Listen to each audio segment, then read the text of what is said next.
Hi Praveen, పాలా Praveen. Kumar educational సొసైటీలో 137 మార్కులతో civil constable కొట్టారు. Very good, congratulations. Thank you. ఇప్పుడు ఈ ఇన్స్టిట్యూట్కి ఎలా వచ్చావు? విసన్నపేట ఇన్స్టిట్యూట్కి అసలు ఈ జర్నీ, కాంపిటేటివ్ జర్నీని ఎలా స్టార్ట్ చేసావు? అసలు ఎందుకు పోలీస్ ఎంచుకున్నావు?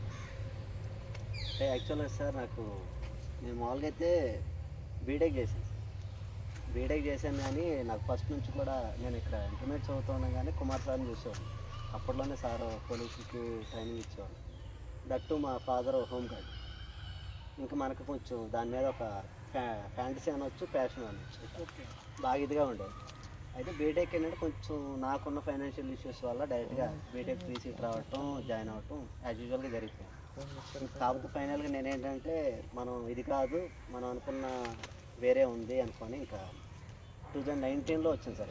అంటే ప్యాషనెట్గా 2019లో వచ్చాను. అయితే అప్పుడు రావటం నాకు ఏదో చిన్నప్పుడు అనుకునేవాడిని పోలీస్ అంటే ఉందిలే, చదువుకుంటూ వచ్చేస్తాను అనుకునేవాడిని. కానీ ఇలా కాంపిటేటివ్ ఉంటుందని కానీ ఏం తెలియదు, కోచింగ్ ఉంటుంది అని తెలియదు. ఏం తెలియదు. ఏదో మనం బాగానే చదువుతున్నాం, ఇంటర్ బాగానే వచ్చినాయి, బాగానే చదువుతున్నాం, జాబ్ వచ్చింది అనుకున్నాంలే కానీ ఇంత స్టఫ్ ఉంటుందని ఎక్స్పెక్ట్ చేయాలి. ఇంకా వచ్చాక ఏంటంటే అప్పుడు కొత్త బాగా అప్పుడే నోటిఫికేషన్ ఉందిలే కానీ జస్ట్ అప్పుడే వచ్చి మాకు ఓనమాలు కూడా ఏం తెలియదు. ఏదో వచ్చాం రాసాం అంటే ఏదో సింగిల్ అటెంప్ట్, ఇంకా అది మిస్ అయింది. బట్ అప్పుడు అర్థమైంది, చాలామంది సీనియర్స్ని చూస్తే అన్న మీరు ఎప్పుడు కొట్టి ఎప్పుడు జాయిన్ అయ్యారు ఏంటి అంటే వాళ్ళు అంటారు, తమ్ముడు ఇది సింగిల్ అటెంప్ట్ అవ్వదు ఖచ్చితంగా, ఎంత లేదనుకున్నా ఇట్ మే టేక్స్ 4-5 years అవ్వచ్చు. సో అంటే దాన్ని బట్టి వాళ్ళని చూసినప్పుడు నాకు అర్థమైంది ఏంటంటే కన్సిస్టెన్సీ. అవును, ఎప్పుడు కూడా ఏంటంటే గ్రేట్ థింగ్స్ టేక్స్ టైమ్స్ అని ఎక్కువగా నేను అది బిలీవ్ చేస్తాను. సో నేను చిన్నప్పుడు అనుకున్నట్టు కానిస్టేబుల్ లేదా ఏ ఉందలే అనుకున్నాను. కాకపోతే తర్వాత అర్థమైంది కానిస్టేబుల్ కూడా ఎంత స్టఫ్ ఉంటుందా అని. సో ఇక్కడ దిగాక అప్పుడు అర్థమైంది ఏంటంటే ఉందాం, మనం అనుకునేది వచ్చాం. ఒకసారి నిజంగానే ఎవరో అందరూ ఒప్పుకుపోయిన ఎలా ఉంటుందంటే కాంపిటేటివ్ సెక్టర్ అనేది ఒక డ్రగ్ లాంటిది. ఒకసారి దిగితే దాన్ని ఏదో చాలామంది చెప్తారు, అరే ఇది ఎందుకు రా, సాఫ్ట్వేర్ బో ఎక్సెట్రా చెప్తారు. కాకపోతే మనకి ఏంటంటే సరే అనిపించింది ఆ మూమెంట్. బట్ ఈవినింగ్ కల్లా అట్లా ఉంటుంది. నేను ఒకటి విన్నాను సార్, నువ్వు మీ ఊరు నైట్లు వెళ్ళి నైటే వచ్చేసేవాడు అంట.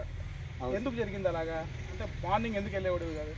అంటే సార్ ఇదే చెప్తున్నా కదా, బీటెక్ చేసేసరికి నా ఫ్రెండ్స్ అందరూ సాఫ్ట్వేర్ సెక్టర్, ఓకే, నేను ఒక్కడు మాత్రం ఇటు వచ్చాను.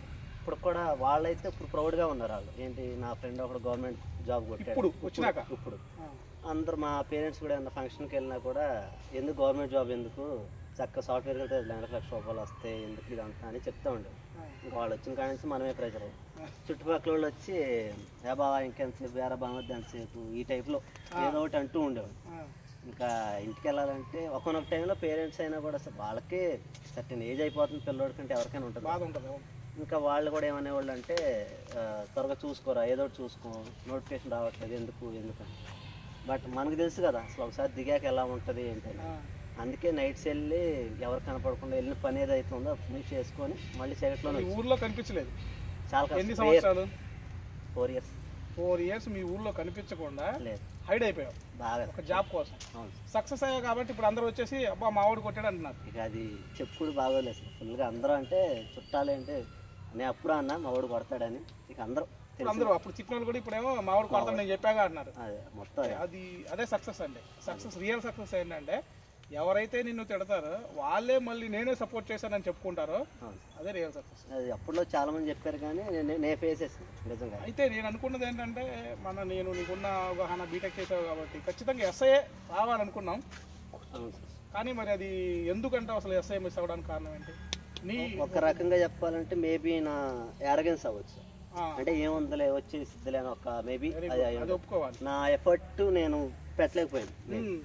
సో నేనైతే మోస్ట్లీ అలా ఫీల్ అవుతాను సార్. ఏంటంటే ఇది నాకు చెప్పిన కోచింగ్ సెంటర్ మీద నిందేయలేము, ఇంకేమీ చేయలేము.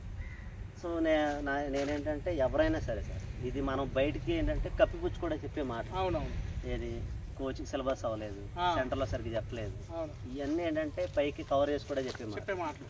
అదే మనం ఎంత ఎఫర్ట్ ఇచ్చా అనేది మ్యాటర్. నేను అంత ఇవ్వలేకపోయాను. ఇప్పుడు ఎస్ఐ దగ్గరకు వచ్చావు, ప్రిలిమ్స్లో 101 వచ్చినట్టున్నాయి, 130 వచ్చినాయి, బాగా వచ్చినాయి. 138 వచ్చినాయి. మెయిన్స్కి వచ్చేసరికి దగ్గరలో వచ్చి వెళ్ళింది. అవును సార్. అయితే ఇంకోటి ఏంటంటే ఇప్పుడు నాకు ఇంకొక బాధాకరమైన విషయం ఏంటంటే నీకు 137 వచ్చినా ఇప్పుడు అవును సార్ మెయిన్స్లో అవును సార్ నువ్వు రిజర్వ్లోనే వచ్చింది. అవును సార్.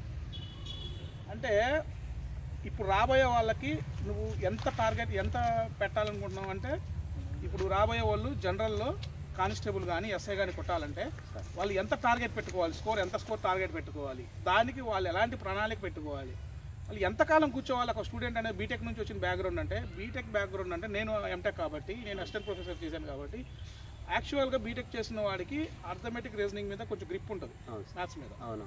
వాడు ఈజీగా అర్థం చేసుకోగలడు, దాన్ని కొంచెం బాగా చేయగలడు, ప్రాక్టీస్ ఈజీగా చేయగలడు, గ్రాస్పింగ్ పవర్ ఎక్కువ ఉంటుంది, కొంచెం సబ్జెక్ట్ కూడా తీసుకోగలరు. అది ఎస్ఐకి 50% కాబట్టి వాళ్ళకి ఒక ప్లస్ అవుతుంది, అంతే. కానీ హార్ట్ ఆఫ్ ది కాంపిటేటివ్ అనేది జనరల్ స్టడీస్. దాన్ని నేర్చుకోవాలి, 0 నుంచి నేర్చుకోవాలి. ఇప్పుడు నువ్వు దీని మీద నువ్వు ఎలాగ ఇప్పుడు వచ్చే పిల్లలకి రాబోయే జనరేషన్స్కి ఎవరైతే ఆ ఇంట్రెస్ట్ మీద కానిస్టేబుల్ వాళ్ళు ఎస్ఆర్ని వస్తారో వాళ్ళకి నీ సజెషన్ చెప్పు, బెస్ట్గా అసలు ఎలా ప్రిపేర్ అవ్వాలి, అది కాంపిటేటివ్కి ఇప్పుడు ఎక్కడ ఎలా ఉండాలి అని చెప్తే ఒకసారి. నా ఒపీనియన్కి ఏంటంటే సార్ మీరు అన్నట్టుగానే మ్యాథ్స్ ఓకే మేనేజ్ చేస్తాం, కానీ బట్ కోర్ ఆఫ్ ది మీరు అన్నట్టు హార్ట్ ఆఫ్ ది ఈ జాబ్కి ఏంటంటే మెయిన్ హార్ట్ వచ్చేసరికి జనరల్ స్టడీస్. అది ఎంత లేకున్నా బీటెక్ సెక్టార్ కూడా కొంచెం తక్కువగానే ఉంటుంది, తీసుకోవడం రిసీవింగ్ కూడా కొంచెం తక్కువగానే ఉంటుంది. నేను 90లో ఫేస్ చేసింది అదే. నేను అది రికవర్ అవ్వడానికి నాకు 2-3 years పడింది. ఇక్కడ మీరు అన్నట్టు 137 వచ్చిన కేటగిరీలోకి వచ్చాం అనేది ఏం లేదు సార్. అందరికి ఏంటంటే ఒక అవగాహన వచ్చేసి అందరూ కూర్చుండిపోతున్నారు, ఎవరి కాళ్ళు కూర్చుండిపోతున్నారు, కొట్టాలి అని ఒక ప్యాషన్ అయితే అందరికి వచ్చింది. సో ఏంటంటే అందరూ కూర్చున్నారు, స్కోర్ అందరికీ వచ్చింది. సో మేబీ నా టార్గెట్ నేను అనుకోవడం కూడా 150 నేను పెట్టుకున్న టార్గెట్ మంచి. బట్ ఏంటంటే 137 అంటే నేను ఇంకా అనుకున్న టార్గెట్ కూడా నేను ఇంకా ఎఫర్ట్ ఇవ్వలేకపోయాను, ఇంకా ఇవ్వచ్చు కూడా, రీచ్ అవ్వలేదు. సో ఏంటంటే సార్ ఇది మోస్ట్లీ చాలామంది అంటారు ఏమని ఎక్కువసేపు చదవాలి, ఆర్ఎల్స్ పొద్దున్నే చీకటితో లేగాలి ఇది. బట్ నేను చదివింది చూస్తే పూర్తి కాంట్రాస్ట్ ఉంటుంది, ఆపోజిట్. ఎలా ఉంటుందంటే నేను 1 గంట నుంచి ఎక్కువసేపు చదవాలి, అంటే కొంచెం గ్యాప్ ఇచ్చేస్తాను, కాన్సన్ట్రేషన్ ఎక్కువ పెట్టాను, 1 గంట తీసి గ్యాప్ ఇచ్చేస్తాను. అండ్ దెన్ ఎక్కువగా నేను నైట్ వర్క్ మేబీ నేను మొన్న కాంపిటేటివ్ ముందు అయితే నేను పడుకోవడానికి ఆల్మోస్ట్ 2 అయ్యేది 3 అయ్యేది. బట్ లెవెన్ మాత్రం 8 అవుతుంది. అంటే మార్నింగ్ సెక్షన్ నా వల్ల కాదు, ఎన్నింటి వరకు చదువుకుంటా నైట్ అంతే. అంటే ఇది ఒక పర్సన్కి ఇదే ఉంటుందని నేను చెప్పలేము, అది ఎవడి వే వాడుకుంటుంది. బట్ నా సజెషన్ ఏంటంటే మీరు మన కేటగిరీకో ఏ కేటగిరీకి ఆ కేటగిరీ మనకు 120కే జాబ్ వస్తుంది, మనం 120 టార్గెట్ పెట్టుకుంటే మాత్రం రాదు. అది ఎంతలే అనుకున్నా ఒక 20+ ఉంటేనే మన టార్గెట్, అప్పుడు మనం రీచ్. ఇప్పుడు చాలా మంది బోల్తా కొట్టింది అక్కడే.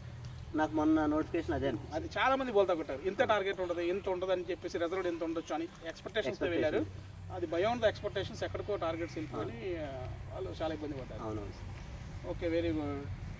ఇది ఇంకోటి ఏంటంటే కుమార్ గారు, యాక్చువల్గా కుమార్ సార్ మీకు ఎంతవరకు సపోర్ట్ చేశారనుకుంటా ఈ విజయంలో?